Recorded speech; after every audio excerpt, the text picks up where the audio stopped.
All right, welcome everyone. I'd like to inform everyone that the Steamship Authority is making an audio and video recording of today's meeting. And we have no attendees, so I'm assuming that no one else is making a recording as well.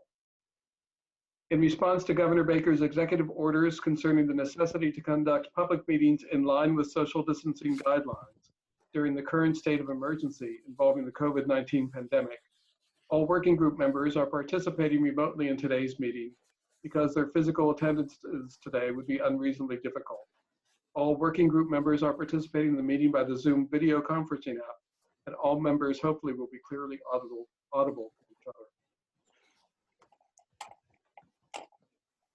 We have the first item on the agenda, hopefully the approval of the minutes of the group's August 26th meeting. Is there a motion to approve that? Motion to approve. Is there a second? Second that. Is there any discussion? No. We have to conduct a roll call vote. Mr. Cahill? Cahill, aye. Allison Fletcher? Fletcher, aye. Doug Jones? Jones, aye. Mike Morrow? Morrow, aye. Stephen Sayers, aye. And Nathaniel Trumbull? Yes, Natso. Okay, great. All right. The next item is the letter that we had sent out by way of Nat Trumbull on May 26th, and hopefully Catherine Bumpus. We asked them to send it out to their people on their email list about the dedicated email address, whtraffic@steamshipauthority.com.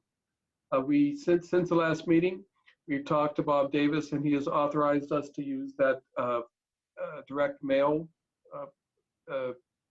business that the United States Postal Service has, along the same post office routes that encompass the Woods Hole Village and then into Falmouth up to Jones Road. And before sending it out again by this direct mail route, I thought that we should discuss it and see if anybody would like to have any revisions to the letter before it goes out, something along that line. I thought the letter was good. I don't think it needed to be changed. Okay. I'm glad it's going out. Then if no one else has anything, then it will be going out in the next few days. And that had asked for the emails that we had received on that dedicated email address. I sent them out last month when we were going to have the meeting originally scheduled at the end of September. As you can see, we haven't had any since June. I think the last one who had emailed us was Kate Wilson, just to make sure that it was functioning.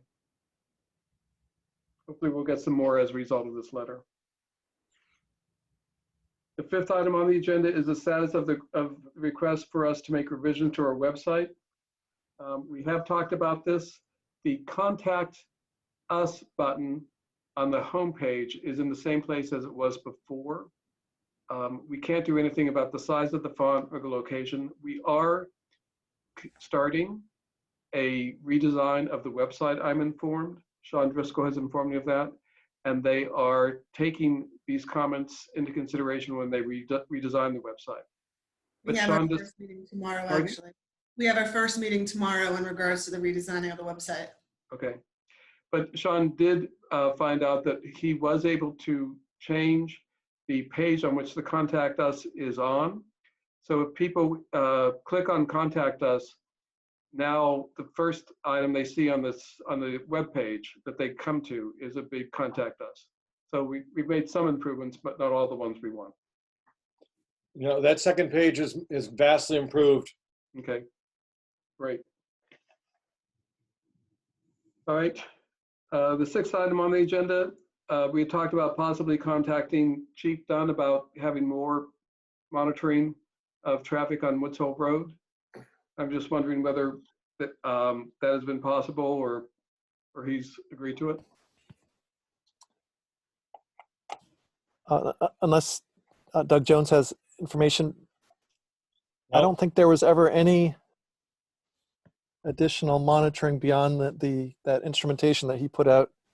Okay, or whether he could break down the counts by time, by shorter periods of time. So I think we did receive his answer to that, and the answer was no. Okay. I'm almost He did it by time. He wasn't able to do it by. yes. Thank you, Doug. Thanks. He was able to do it by time, but not by, Kind of vehicle. okay.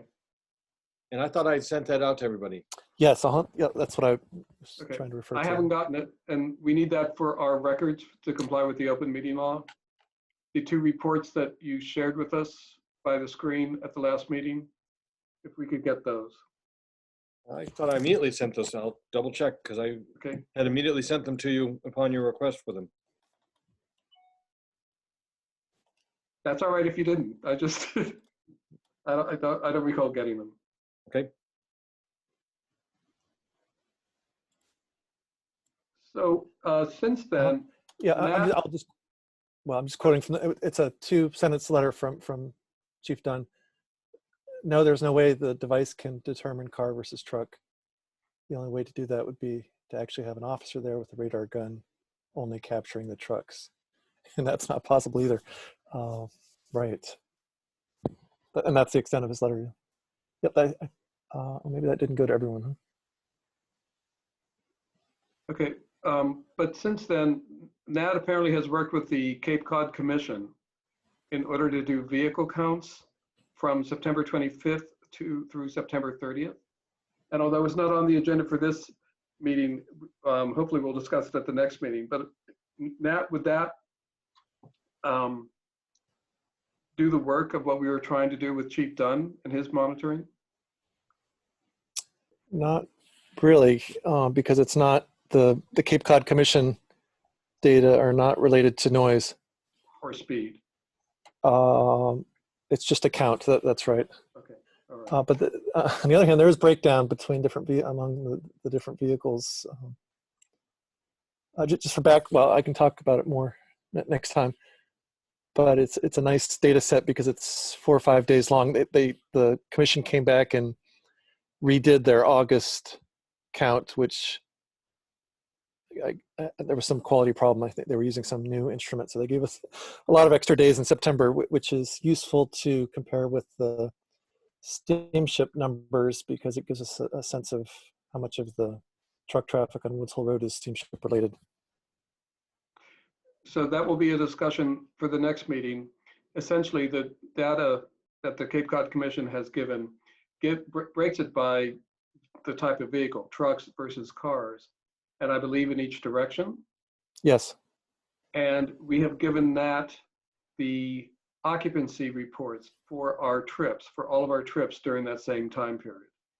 So he will be able to calculate how much of the traffic on Woods Hole Road during that time period is attributable to vehicles going back and forth to the vineyard, and what types of vehicles are going back and forth to the vineyard.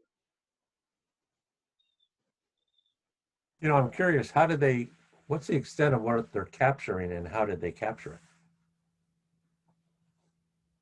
Well, I remember seeing that it's those flexible, I think they must be air hoses that they tape down to the road, and they can tell by the pattern of the pressure on. Mike, this is your domain, right? Mike can probably explain better, but they categorized the type of vehicle that's gone over it. Yeah, they're just the black tubes that you put down on the road. You Yeah. do volume, speed, class. Yeah, I mean, I don't know what the ultimate goal is of putting the tubes down, but you're going to need a lot more than just a week's worth of data if you're looking to, increase or decrease speeds.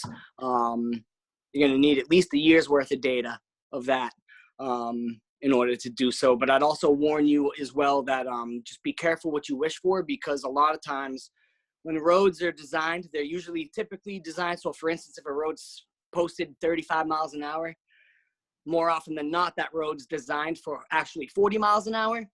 So a lot of times is like, for instance, what you guys presented last time for those 3 days in May. If I were to be making a decision solely based off of just 3 days in May, I saw that the 85th percentile was 40 miles an hour, I believe, or 42 miles an hour. The posted speed limit was 40. There's the town. I mean, not that the town would ever do it, but there could be a recommendation saying, look, we can increase this road, this segment for up to 45 miles an hour. And I've seen municipalities, in fact, do that from time to time. So, I would just try to be a little more clear on what exactly the ultimate goal of this data is, and how you want to present it, and what the ultimate goal in presenting it will tell you. So I would just do that. And, I'm sure the Cape Cod Commission, knows very well how to do these types of things, as do all the other regional planning agencies. I would work closely with them. I mean, I believe that they should be sitting here at the table as well. I mean, they are the regional authority for your region. I think that them not being here is quite telling, but that's a separate discussion. I totally second that. But were they invited? Actually, I didn't think of them quite. That's my situation. And I thank Mike for bringing that up. Maybe we can talk to them about that. Yes, Steve Tupper. I mean, there's some good people there. A follow-up is, where were those air tubes placed? That's the other thing too. I would, I would do them along the entire stretch of, I don't know, Woods Hole Road. I mean, again, it's not my jurisdiction. I'm not very familiar with a lot of the issues over there. I just, from getting on and off the boat. But at the same time, I think, a lot of business owners, a lot of the restaurant owners in downtown area, Woods Hole Oceanographic Group. I mean, there are a lot of other contributors to the traffic. It's a very steep hill to climb. I don't know what the ultimate goal is, but it's going to be a very steep climb to even get anybody to consider what you're considering. Tell you a little story, I guess. When I was working for a regional planning agency up in Lowell, one of our municipalities was Westford. Our executive director lived in Westford, is from Westford. Route 3 runs right through Westford. There are the neighboring municipalities, Littleton, Groton, Dunstable, Pepperell, they don't have direct access to Route 3. So they would have to they actually had to drive into Westford. Excuse me. The residents of Westford did not like the amount of traffic that was coming through their town. And they actually wanted to try to exclude anybody who was not from Westford to the ability to pass through their town. I mean, there's no way you can possibly do that. It's virtually impossible. So it's these types of things that we have to consider. I mean, they approach the RPA, they approach MassDOT, they approach the district, and there are things that can't be done in that instance. So I mean, I'm just saying, I guess there are things that you need to consider when you want to look what we're exactly looking at and what we're looking to present in the case we're trying to present. Okay. Steve, I do like the suggestion that we invite someone like Steve Tupper, who I think provided that data set to me, at least maybe possibly to the next meeting, and then we could see if he might. Yes, I think that's a great idea. We can talk about that later. I'll ask him next week as well. I'll see him next week at our monthly manager meeting. Steve and I are in the same position. We're both the program managers for our regional planning agency. So thank you, Mike. You're welcome. All right. Going on to number 7, cause of traffic backups on Woods Hole Road. We initially asked in response to this question, and we got back a statement that it's mainly a combination of the bridge that goes up in Woods Hole Village at certain times of the day, and also when we have a larger number of boats docking and loading and unloading around the same time. And then after our meeting, Doug Jones emailed me or texted me, I think on a Friday late afternoon, in which he reported that the traffic had backed up to the dome again. And having it backed up at the dome around 5:30, 5 o'clock, 6 at night was inconsistent with everything that we had been told. So we have since talked to the Woods Hole terminal manager, and he has informed us that on certain times when island residents go off island, and they can do that on their excursion and preferred spaces, and they can get reservations to go off island, and oftentimes they have an open ticket on the way back because they don't know when they're going to arrive back. And so they come back on standby. And that on that particular day that Doug Jones reported that to me, he said a lot of people came back to travel on standby, so many that they had to turn them away from the terminal because there was no room to stage everyone. And this was throughout the day. And then they tell people that the standby line is closed and that it will reopen at, let's say, 5 o'clock, 4 o'clock, 5 o'clock in the afternoon. And then everyone comes down to the Woods Hole terminal at the same time in order to get back in standby line and get a good place. And that was reason for the backup that Doug Jones talked about, something we didn't even think about. Mike, you're nodding your head. I was actually there that day. I was on my way back. Where was I coming from? Anyways, I had like a 3 o'clock. It was like a 3:15, 3:45 boat.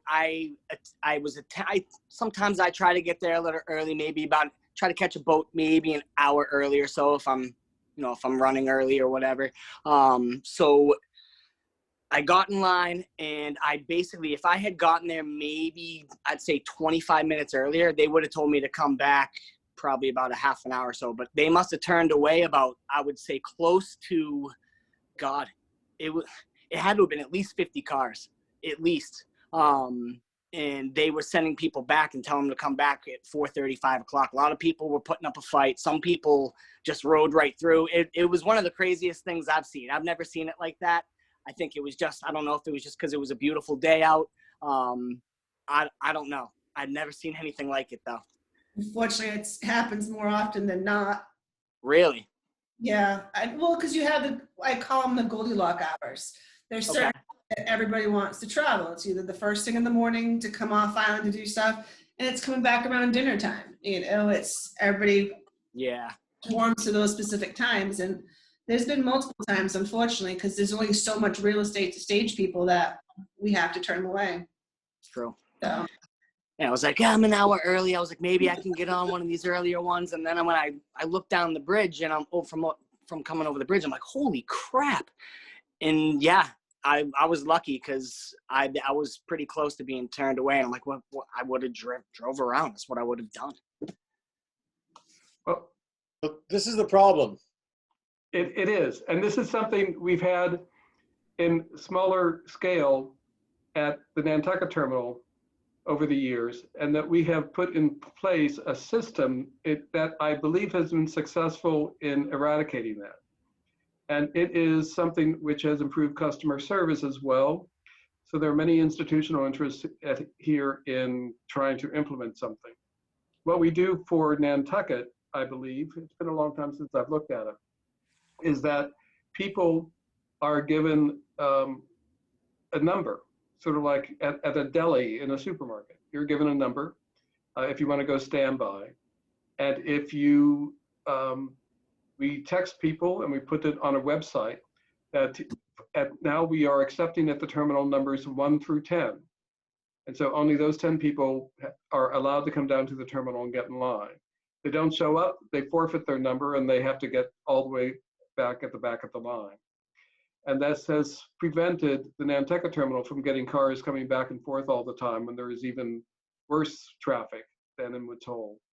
It also has allowed the customers to do whatever they want, drive around Falmouth, do more shopping, and not come down Woods Hole Road until they're actually called. I mean, that would be the goal. I don't know whether, given the number of standbys we handle at the Woods Hole terminal, whether it would be as easy as the Nantucket terminal. At Nantucket, we only have. Trying to implement it in Hyannis right now. Pardon? We're having issues right now trying to implement this in Hyannis right now. Okay. I think we're better off, if we're going to do it, is to get rid of standby altogether and just do reservation only during the summer. I mean, during the winter, it's a different story. Boats aren't as full. We're not going to have as many issues, but say up until Thanksgiving, reservation only. I hate to say it. I thought that's where we were. I remember that standby used to be a huge problem 20, 25 years ago. My understanding what standby was done with, we weren't going to do it anymore. I'm very surprised to find out that actually it still exists and is causing these problems. I thought there was no standby on Friday through Monday. Correct. Tuesday, Wednesday, Thursday, during the summer there is. And after Columbus Day, it's standby every day. All right. This time I think was when Doug emailed me, it was after the summer only period, or was it? It's been a long time, I've forgotten. It was after Labor Day, but before Columbus Day. Right, so we were So still, our- period, yeah, so it must have been during We the week. stopped the It was a Friday. reservation, sorry, we stopped the reservation only days at Labor Day weekend, I believe. Through September 7th, it says on your website. Yeah, that seems early to me, given that you've had such a busy schedule right through the end of October. That's historically what it's been. Yep. And we may have to take a look at that and just see extending that reservation only period through Columbus Day.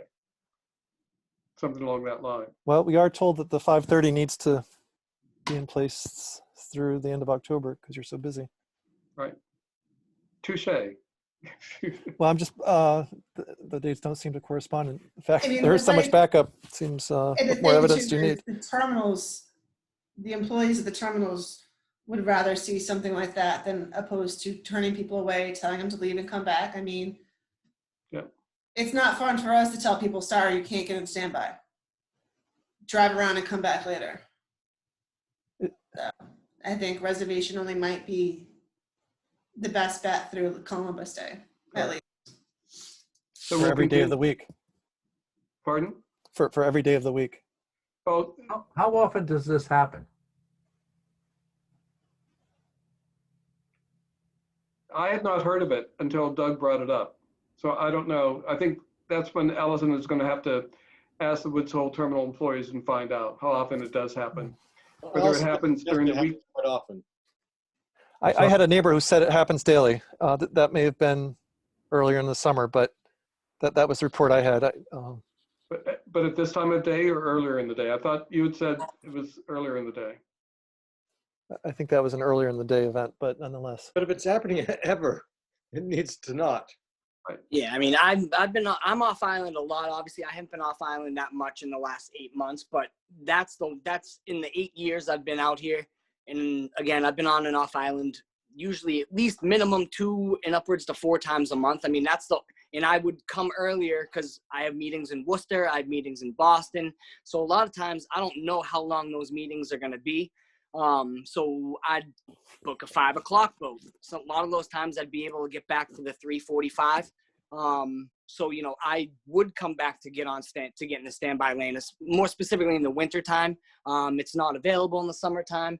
And that's well known, but, at least somebody that travels as much as I do, but, so, you know, that's the only time I've ever seen that. And I mean, I'm going to take their word for it that it happens more often than not. But that's the only time I've ever seen it that day. Again, I don't know if it was just because it was an early October day and it was, 70 degrees out. Everybody just wanted to get home. I don't know. But it was something. Do you know the actual date that occurred? Let me check my calendar here. It was. Well, that Mike is, I think, talking about a different time if it was October, because I think, Doug, I was looking at that. I can't. It may have been either September 17th. It was either September 17th or October 6th. Those were the last 2 times I was off island in the last couple months. And my memory is that Doug emailed me on September 25th, the Friday, September 25th. Friday. Yeah, September 17th. Thanks, Mike. Oh, I see. So the standby was allowed at after a 3:45 September 7th. boat, and I got there probably around, it was like 2 o'clock, I'd say. Okay, I knew I wasn't going to get the 2:15 boat. I think it's the 2:15 boat at 2:30, but I was going to try. Yeah, I was going to try to get on whatever that in between boat was, the freight. So sometimes I get on that. So I guess to reiterate Nat's point, Steve, it is a little distressing that the Steamship Authority extended the rules because of need, but didn't extend the rules for the damage. That you guys extended your rules for the 5:30 boat because there was a huge demand, but then didn't also extend this rule past Labor Day.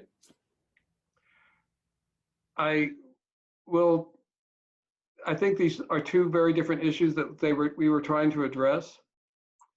But regardless, when the reservation only days were established, that was the time that we understood at the time to be the problematic days and the problematic period, that the situation was somewhat resolved after Labor Day.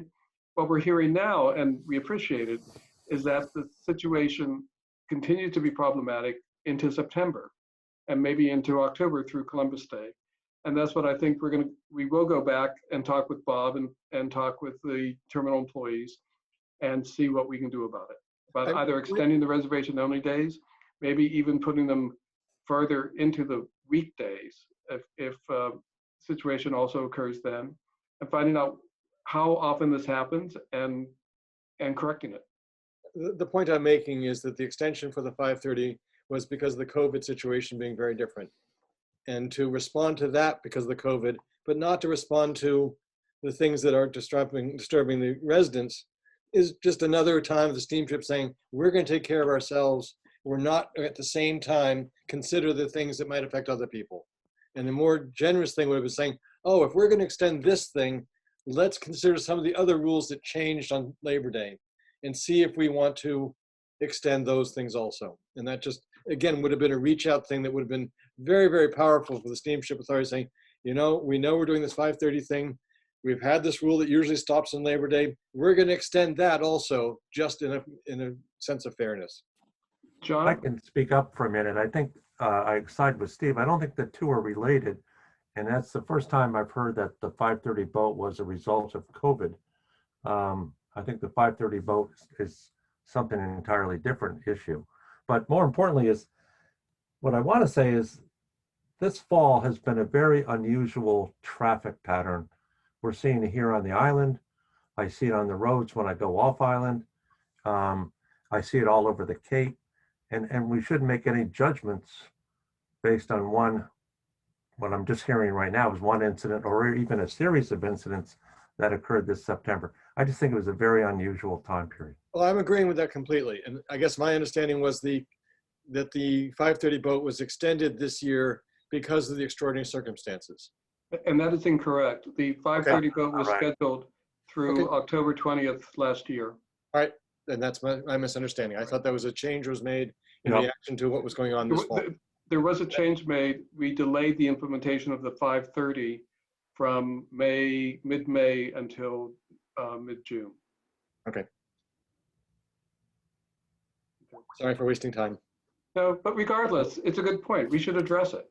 I think we all agree we should address the issue. Oh yeah, that I agree. Well, your September and October's are just looking quite different than they used to. And the traffic patterns are showing that completely. We are having an uptick in traffic this fall as compared to last fall. And a lot of it is due to COVID, I think. It really has changed people's way and thoughts, patterns of traveling. We've definitely seen an uptick in traffic, so. My only 2 months that I exceeded sales from the prior year were September and this October. Everything else from February through end of August were below, but September, October were above. Yep, and above average, yeah. I mean, way above, 10%. We're running, the freight boat usually doesn't run 30 off island at 8:45 to the island during the week. It's been running that because of the influx of cars. Yeah. So my point is, in just a defense of the Steamship Authority for a moment, is that I think this is something new. I don't think it was done in any correlation to the first issue of the 5:30. Not that I'm advocating we don't take a look at it, but we ought to be careful. Well, in the context here is, of course, a safety issue. I mean, if you can't get into Woods Hole because the one lane's completely blocked, that could have bad consequences, it seems to me. And it's not good to the steamship either. Correct. Then their vehicles that have reservations can't get there either. Right. It's not good for the customers who are brought back and forth and have no idea when they're going to get home. It's not good for anyone. Right. All right, going on to number 8, possible implementation of a noise monitoring program along Woods Hole Road. We brought this up again with Bob after the last meeting. He's our numbers have since gotten better, so maybe I can try again. But he is reluctant to spend what he thinks will have to be spent in order to do a good program, given the financial situation of the authority. That's when we were going back to the state in order to get our deficit covered. And they were also doing the budget. But now that the budget is finalized and hopefully it will be voted on within the next month, we can keep on working on this over the winter, is my hope. If I could add, and I think this concerns some of the points, the agenda items coming up. If we can't measure noise levels, how can we manage any of this? And we're going to be speculating now about whose trucks are noisiest. We need some data to demonstrate who's making noise, who's not, when the loudest time of the day is. I mean, maybe I should go into a fundraising mode and search for funds elsewhere if the steamship can't find what to me should not be a very large amount. Okay. All right. Update on our enforcement of the policy. I sent you a few days ago the updated list of all of the early arrivals. All of these were sent emails. And for the most part, there may be one or two outliers. The people that were early by only 2 or 3 minutes. And we still send them an email reminding them. The early arrivals for the 5:30 a.m. were few and far between. The 6 o'clock, again, were few and far between. We had I will say, an uptick for the 6:30 at some point in late September. And that's the hazardous cargo trip. And we got Larry Noonan involved because a lot of them were the Noonan trucks.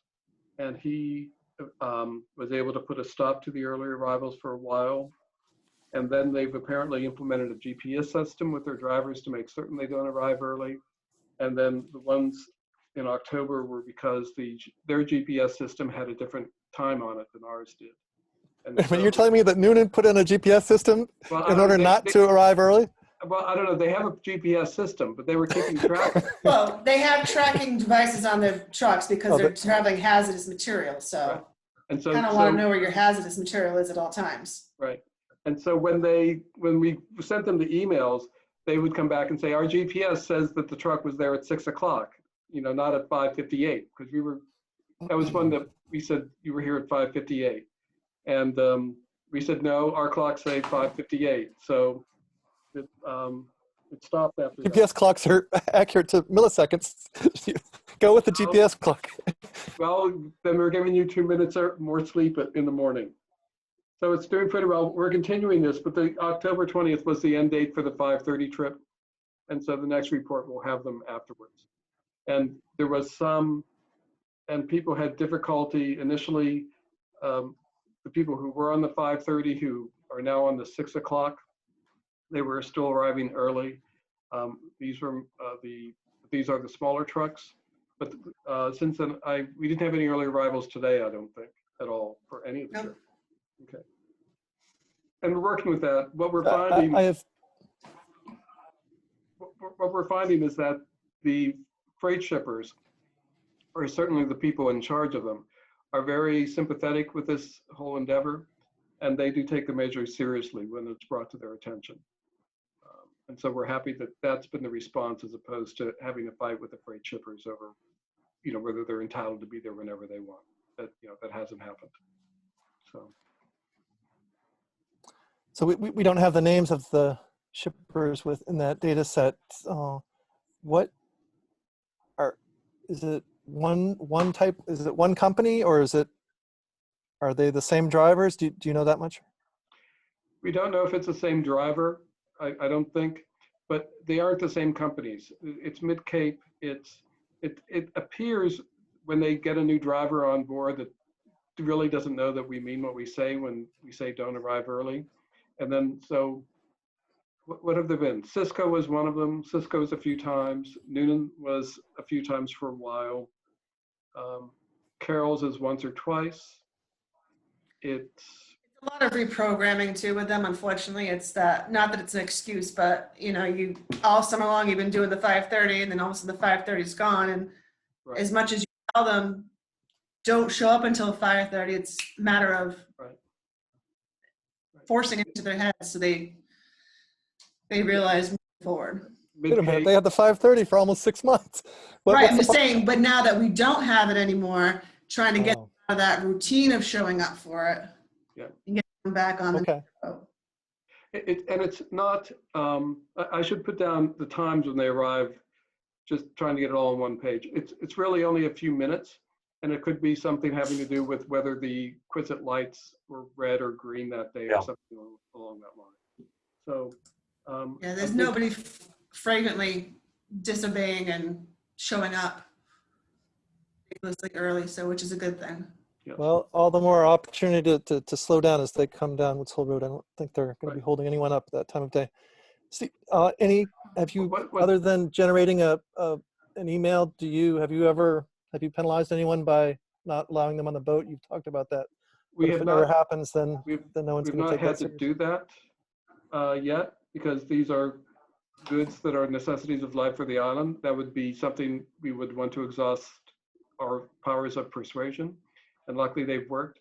I know that when Larry Noonan got involved in Noonan, he was adamant, and we talked daily for almost 2 weeks about this.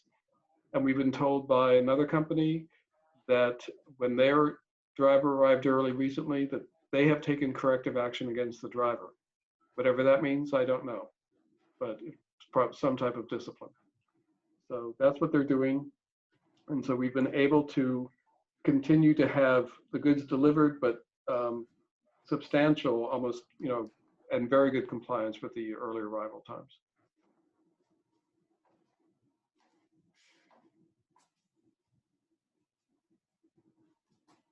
So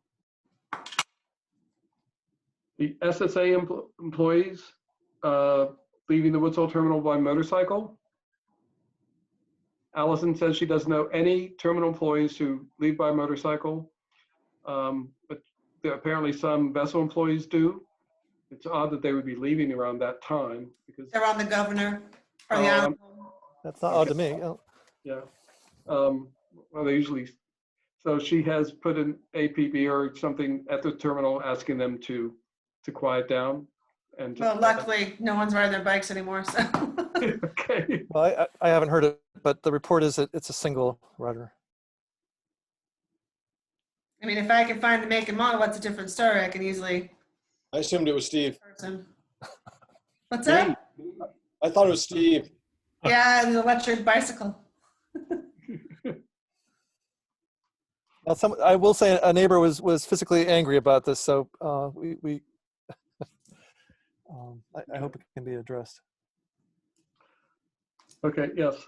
The noise from the new Slip 2 transfer bridge. This, by the way, is for your own employees, Steve. This, I witnessed it so many evenings and saw the expressions, and this. It's a good thing they haven't appealed to OSHA. It's.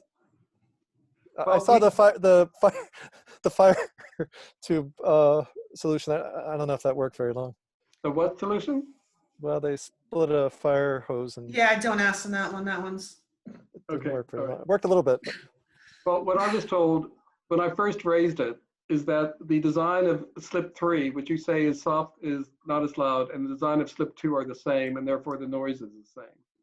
And I got that response. No, that's not what the employee said. That's not what the employee said. Correct.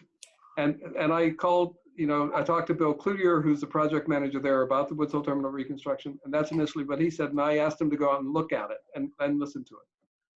And within a half hour to an hour, he called me back, and he said, the design's the same, but the situations are different for the moment.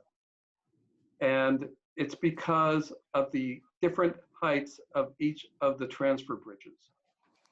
If you remember, the new Woods Hole Terminal reconstruction is supposed to be accessible for individuals with disabilities.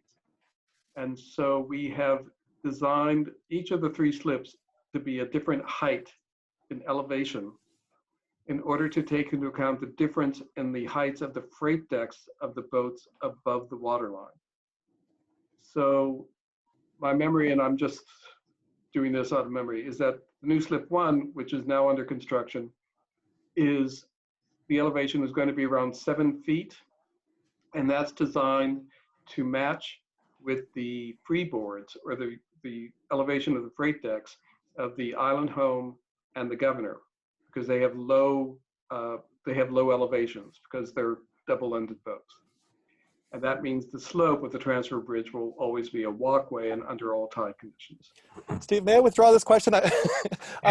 This was purely for your employees. Okay. Literally All right. is as loud as a jackhammer. It doesn't make it, I think, to probably any of the neighbors' homes, but Okay. incredibly loud. And I hope it can be solved. It's going to happen under certain tide conditions, particularly for the Island Home, when the Island Home uses that slip. And after slip 1 is constructed and the Island Home docks in slip 1, the noise will diminish. Because slip 2 will be used by the Martha's Vineyard, the Nantucket, and the Woods Hole, which are higher freeboards, and so that higher slip will result in less noise. And it all has to do with the angle of the transition plate with the slip under certain high or low tide conditions. But you've withdrawn it, so we'll continue on. Number 10, the emails the NAT has received about noise and traffic issues.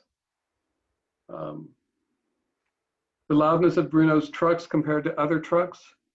Allison, do you want to talk about that, or? The tractors are the same? Yeah, the tractors are the same. The trailers are for the most part the same. He does have what he refers to as a live floor trailer, which is probably the tandem ones that you're seeing. That is used for recycling, so that's why those come off.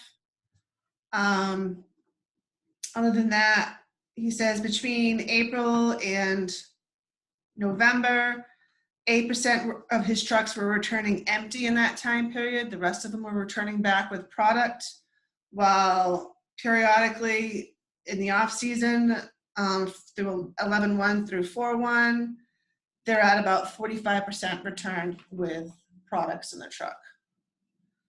And usually with the tandems as well, it's because they're transporting two different products as well.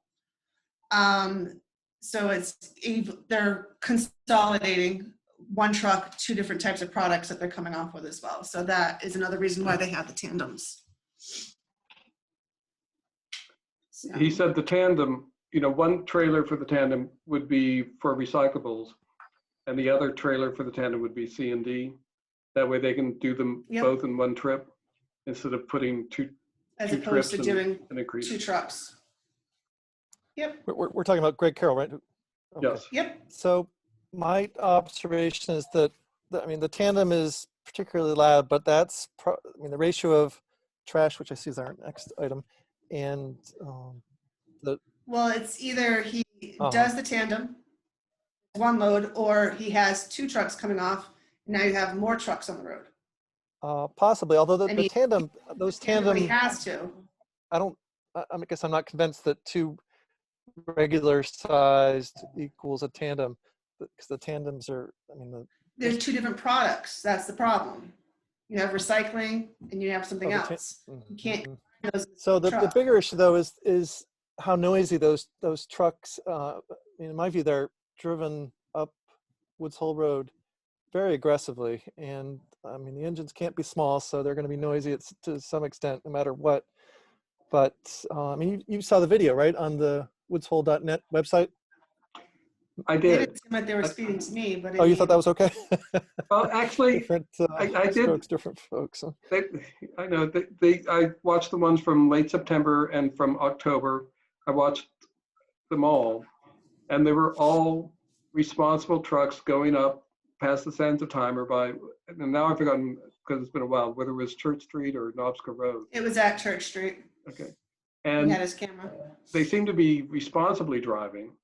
I don't know how much more we can ask them, if they slow down, are they going to be even louder? I don't know how to do it. They have to get their product from the terminal down to wherever they're going.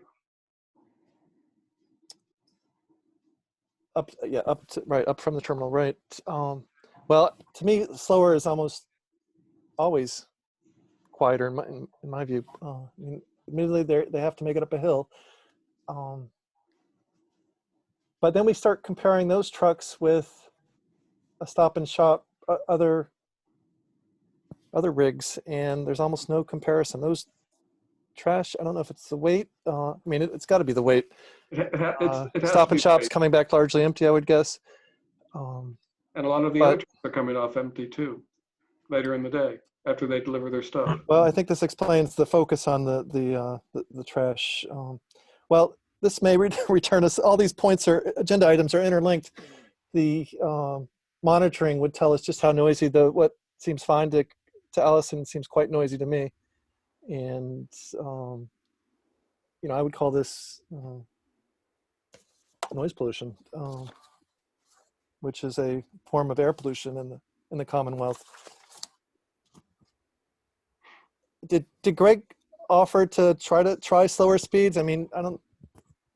Well, He tells all his drivers to maintain proper speed limit, proper posted speed limits. So if it's 35 at that stretch, they've been told to drive 35 at that stretch.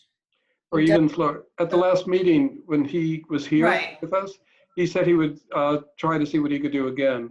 And why don't we ask him if he can give us a little report. He doesn't have to be here, but if we can find out what he's done with his drivers to see if he can mitigate any noise going up that hill for the next meeting. Okay, I mean, we've got some handheld units. We'll maybe try to do some noise monitoring too, although.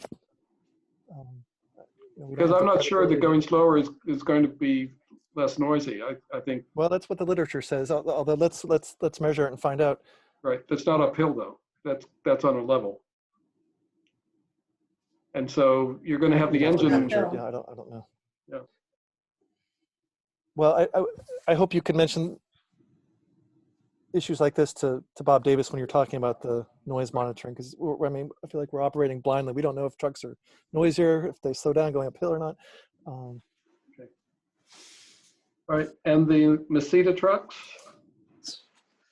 Yep, it's one person, one driver, two different trucks.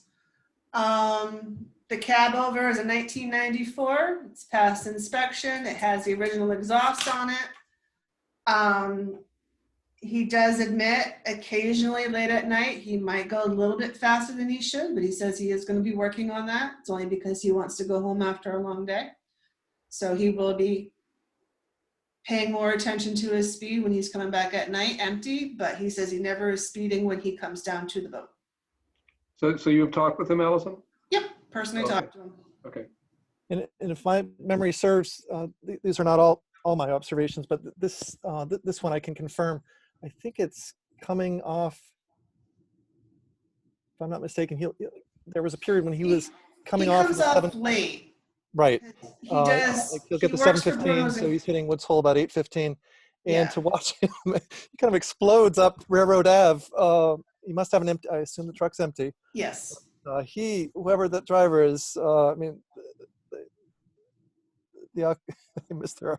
calling for racing. But he says he will be more cognizant of it, and he's going to try to make sure he does. He's got a big engine. I mean, it's really noisy. It's a 1994. It's a cab. How often does he come and go? A couple days a week, probably. That sounds about right. It's not every night, but it is. You can. Because on his days off, he does that on his own. Because he works for Carol's and Bruno's, but on his days off, he hauls for other companies. With his own. He doesn't work for Greg Carroll. Well, it's the largest outfit on the island, pretty much. So. I think if we can get Greg on board, most of our problems. Well, if it's anything, the planning for transportation of trash for Martha's Vineyard, John is here, and he can agree that the task force, this is going to be one of the subjects they're going to be discussing probably at their next meeting if they have the time for it, along with all of freight on the island. Right. There's been some discussion at the last meeting about barging trash off and what would need to be in place in order to do that. That's more of a long-term issue, but I think there have been several comments by several of the task force members in wondering whether that can be a 5-year goal in order to try to do something about that. But we don't know enough about it. We have the studies that we did back in 2017 that would require Ralph Packer to be involved. And he has Vineyard Wind apparently that he's involved with for the next several years, potentially still negotiating with them. So that is a subject that's going to be brought up at the task force meeting. Well, at some point, maybe I should get in, speak during the public comment, but that really is a sore topic among residents. This may sound like an exaggeration, but we find it abusive that all island trash has to come at regular automobile delivery speed through Woods Hole Village when there are barges and other operations. One question that I field a lot is, could the steamship afford not to be carrying that trash, or would it be too much of a loss to the steamship, and therefore the steamship would probably not ever be interested in losing that business? I think the Steamship Authority as a public entity wants what's best for the communities it serves. And if they can, and if trash can be taken off island by barge, it would be more efficient. It would benefit Falmouth. I don't think the Steamship Authority has a interest in keeping any business that would detract from that. We certainly can reduce our levels of service if we have less traffic. If we've learned, as you know, that we have increased our levels of service when you have more. So we would not have as great expenses. We may backfill that space with cars or other people if traffic continues to go up, which it probably will be over the course of the next few years. So we don't have an interest in keeping that market on the Steamship Authority. And in fact, we've tried over the last few years to explore things, but we aren't the entity responsible for barging it either. It has to come primarily from the Vineyard and New Bedford in terms of working out that infrastructure, because those will not be Steamship Authority facilities or barges.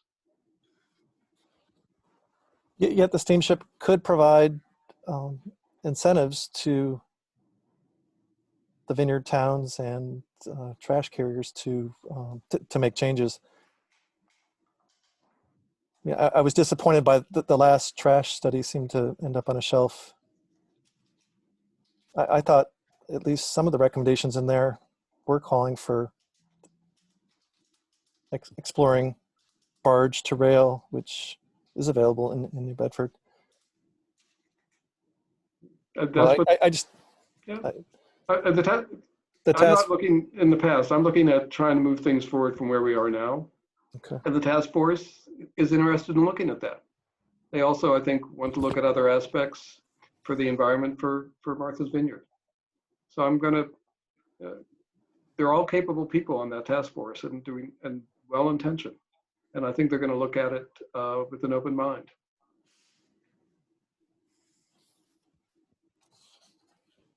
But it is not an easy problem to solve. Well, I know the contracts are multi-year and have to be done. Right. This would require planning, but I just don't see the time sensitivity that we hear about with obviously food deliveries and fuel deliveries. It just seems the perfect type of cargo that could solve a lot of problems. Well, when we looked into it, it became more complicated than what we thought it was. So it was somewhat discouraging. Support what Steve's saying. It is complicated. It is complex, but we want to take a serious look at it. And I don't think there's anybody on the Martha's Vineyard side that is not open to figuring out another solution. Not just trash, but other things. And this is long term. So in the short term, by next season, we're going to have it figured out? Absolutely not. But we're looking at it. for a variety of reasons. Okay. Going on to number 11, shuttle buses. Nat noticed that our older shuttle buses are louder than our new ones. Yes. And those ultimately are rotated out of the system. When I was there, we had a program of buying new shuttle buses. We were trying to do a rotation of 2 new buses a year in order to get the old school buses out. The school buses would be converted to bike buses. Then ultimately those would go by the wayside. The new buses are more quiet than the old buses. And Allison knows something about our plans to buy electric buses. Yes, we are actually looking at purchasing 2 to 3 electric buses. We're on a bid package with Angie at the VTA and a few other regional transit authorities. We're currently working at getting bid prices from 2 of the companies, and we'll be presenting that to the board, hopefully in November. And we can start getting the ball rolling on 2 to 3 electric buses. So.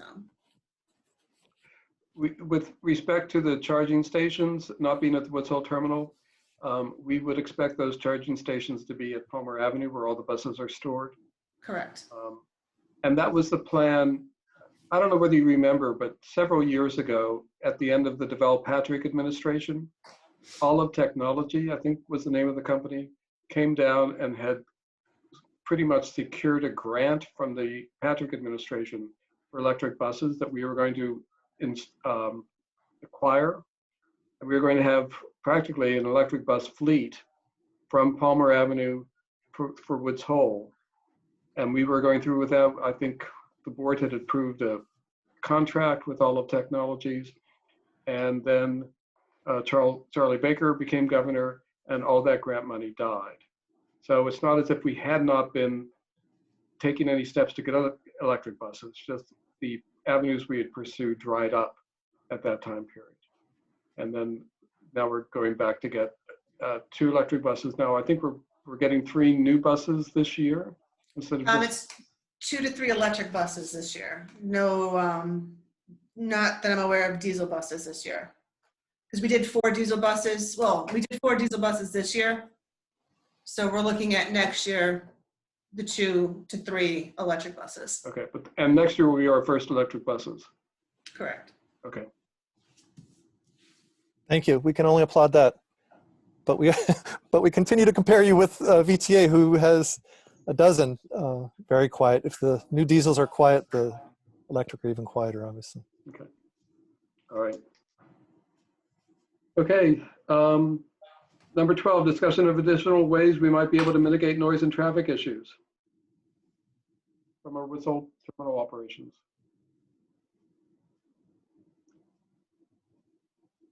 We'll just continue to pursue these. Keep on. I think Mike Morrow was the one last time he said you just have to keep on those truckers and make certain they comply with the rules.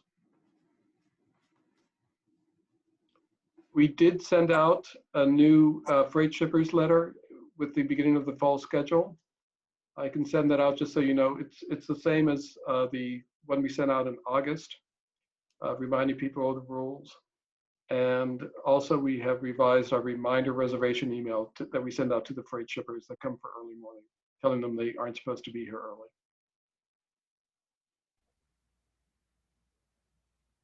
I might add that mailing you're going to be doing to Falmouth residents, that won't be very useful if it's just a one-off. That just like you send reminders to your freight shippers, residents change and need reminders. I hope that the cost is small enough that you could make this a regular thing. We'll see. Hopefully it'll bring in some good suggestions from people in Woods Hole. Suggestions? Is that what you're short of? Complaints. No, so complaints and suggestions. Yes, both. Okay. Well, we'll keep them coming for sure. Okay. All right. Shall we establish another date and time? I've gotten from, took me a while to figure it out, but that Wednesdays are the only days that are good for everybody.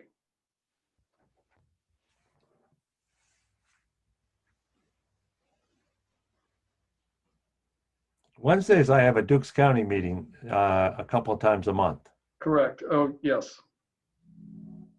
at around 4:30. But we can go in between.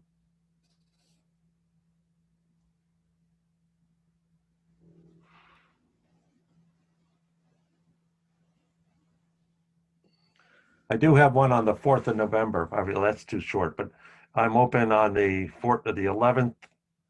Wait, And those the are Fridays to me. No, they're not. No, they're not. The 11th Oh, is a I'm sorry. holiday.